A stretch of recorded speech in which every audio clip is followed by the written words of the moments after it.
Hi,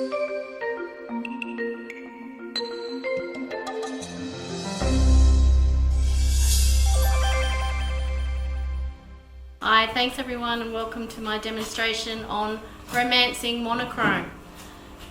Have you ever looked at a design and wondered the colours just really work together, and then other designs you might look at and you think, there's something not quite right with that design and the colour combinations?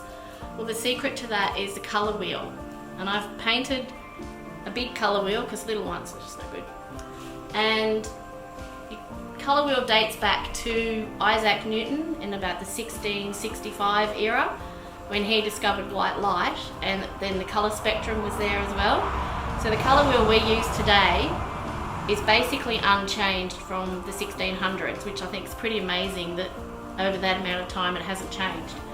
So you have your primary colours, your yellow, blue and red, and then you have your secondary colours, which are the equal combination of the two. So blue and red becomes violet, your blue and yellow becomes green, and your yellow and red become orange.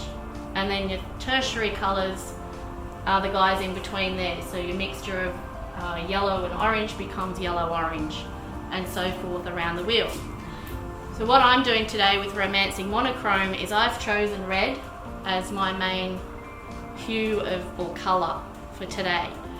And so monochrome design would be all of those colours within that red spectrum. So you've got your tints, tones and shades of red. So your tint of colour has a little bit of white in it, so that's where you come into your pale pinks. Tints, tones is where you add grey, so you have more burgundies. And then if you add black, you get your shade, and that's your really dark burgundy red colour. So what I've done today is I've made this frame up, and I've used 3 rings of stub wire, and then I've joined them together to create the depth in the ring, and I've just bound it with different shades of wool. So there's a burgundy, a hot pink, there's actually some crepe paper in there which I've twisted and bound around, and I've got some soft fluffy bits of wool just to give it a little bit more texture as well. So what I'm going to do is just create a bouquet using all these different beautiful reds. This is, I can never remember its name, it's Alternanthera, I think is the correct pronunciation of this foliage, and it's a beautiful deep red shade of red. I've also got here some gerberas in red, and then this is a hypericum berry. This is the berry after the flower in the hypericum. Some roses. So just doing a spiral bouquet, making sure all my stems are nice and clean from foliage in my preparation.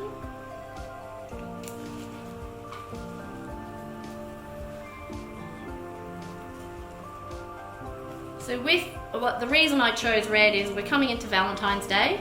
That's only a few weeks away when I'm recording this video. And red is a colour that can have so many different emotions connected to it. It could be a very dramatic, powerful colour, with all your dark reds and things, and if you mix those with purples, it can be quite dramatic, almost, what's the word, like a vampire-ish kind of thing. And then you have your pale pinks and things with reds, and it can be quite romantic as well. So there's lots of different areas that you can use the colour red in. So down in here I've got some little kalanchoe leaves which have got this beautiful red tip on them. So I'm not really using any greenery as such in this monochromatic design. And a very wise man once said to me that greenery is not really the underpants of an arrangement. Your greenery should be part of your design. So if you're looking at your flowers, or you pick a special flower that you want to create a design with, really look into that flower and see what colours it has in it. Like in the gerberas, we've got slight tinges of yellow and then the deep black as well. So if you weren't doing monochromatic, you could put some little yellow flowers in there with that, and it'd really make the whole design pop as well. With carnations, these beautiful pale pink carnations, you can almost see apricots and greens in there as well. So when you're looking at your flowers for a design, just use nature as your inspiration to get your colour combinations from, because she does a pretty good job of it, Mother Nature.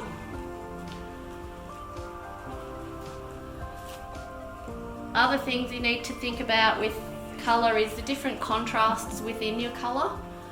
So contrasts such as, you know, smooth elements, principle. And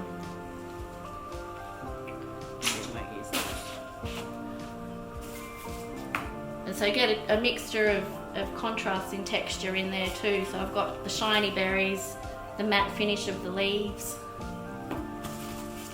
and you know, the waxiness of the calanchoe in there as well, just to give it some contrast. I also like to group my flowers when working through a frame, just to give it a bit more interest.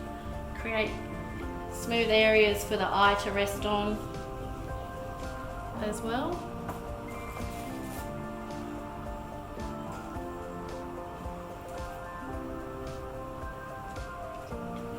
Does anyone have questions? No? So as you can see with this bouquet, I'm keeping everything within the frame and just creating a beautiful dome shape to the design. And it's always a romantic way to do a bouquet, is to get a really beautiful dome shape happening. And with it being spiraled, you can move your flowers and adjust them slightly to ensure that they're all in the right position. Gets a bit tricky near the edge, but that's fine. Some beautiful roses. All these flowers I purchased through the Florist in Taree. The quality is just beautiful.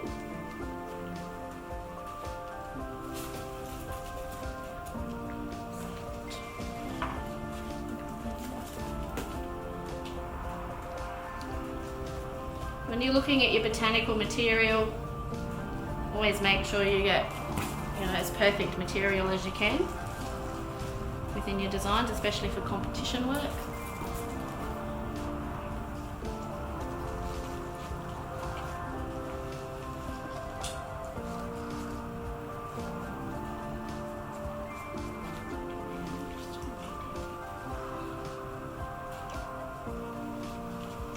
They're not really.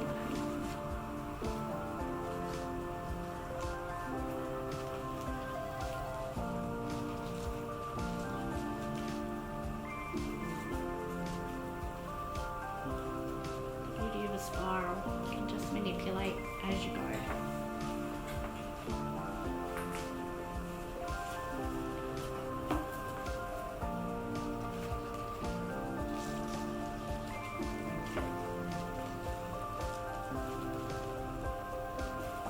You may notice the backdrops I've used behind me is when you're thinking about where your design is going to be, where it's going to end up.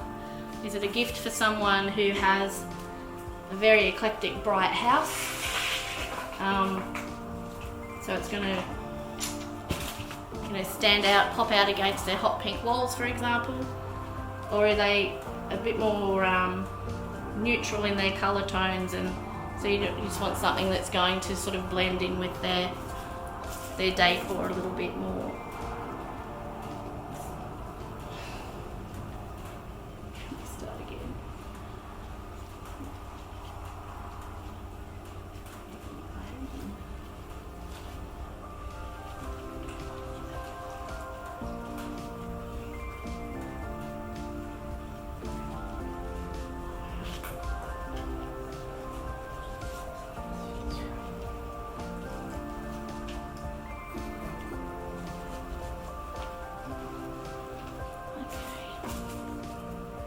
These little guys have gone for ears. They're preserved and they've been dyed It's really cute, hot pink.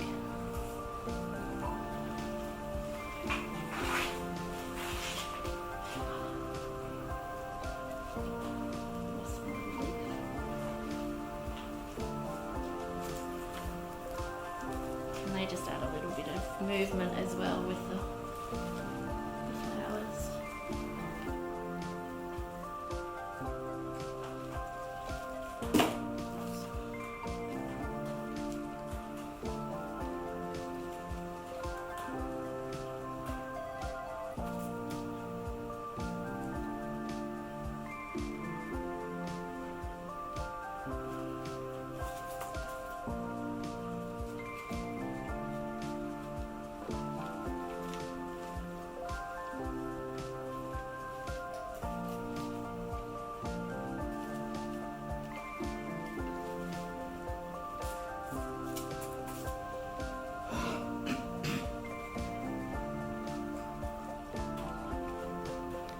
I've also got these little tassels this was to be a romantic bridal bouquet.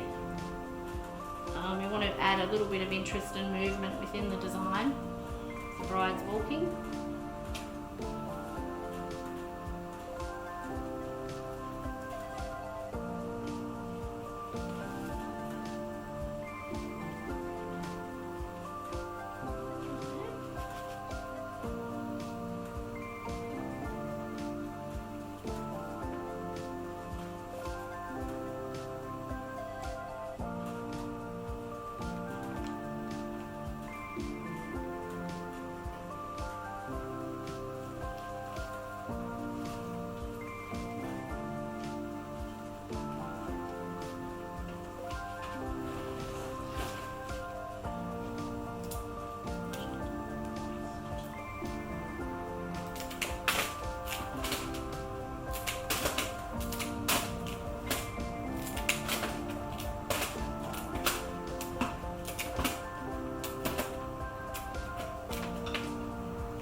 The hand-tied bouquet, always make sure you tie it off quite firmly above your hand where it is in the bouquet. That way you get a nice sturdy tie point.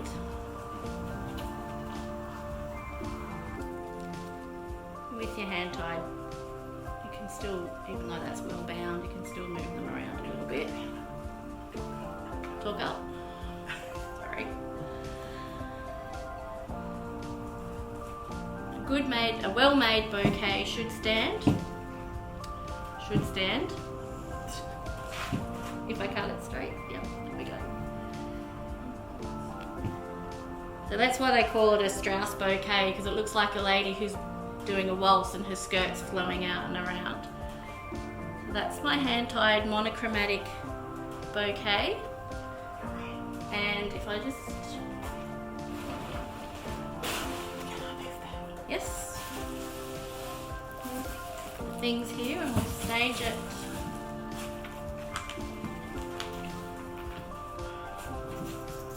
Thank you.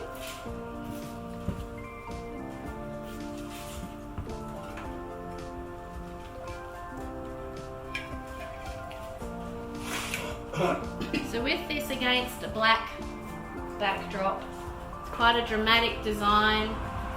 It'll look great in a foyer somewhere where you want a dramatic impact with your decor. But using that same bouquet in the vase against the hot pink just changes the complete look of the bouquet and adds a degree of interest to your different colours and textures within the design. So that would highlight the hot pink crepe paper within the banner, and that's coming down through the design as well.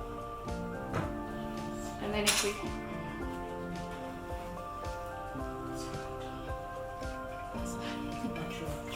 I move it into the clear vase against the soft pink background, it just gives it that really soft romantic touch that is a really beautiful design. So you can see how that could be quite dramatic for a wedding bouquet. If she had, say, soft pink bridesmaids dresses with her cream coloured dress herself, just to give that beautiful impact as she's coming down the aisle towards her forever love. That's the dream. So yeah, I hope you've enjoyed my demonstration on romancing monochrome today, and I thank you all so very much for coming along and enjoying my demo. Thank you. Some little design elements around the outer edge of the rim. Yeah, yes. Those mauvey, from here they look a mauvey colour. Would yep. you be able to describe how they're put together? Or yeah, certainly. What they're called, please? So these little mauve pieces here, it's actually wool felted strips that have been put together. A friend sent them to me from Germany, and all I've done is cut little strips and I've pulled it slightly to give it an unusual shape, and then I've just used cold glue to stick them on with, just to add that texture to the banner and to break up those vertical lines within the wrapping of the other elements in there. Thank you. You're welcome. So what I've done here is I have grouped my colours within the design as well. So we've got the soft pinks and then the deep reds of the gerbras. That creates added interest and it helps your eye move through the design and gives a nice sense of rhythm.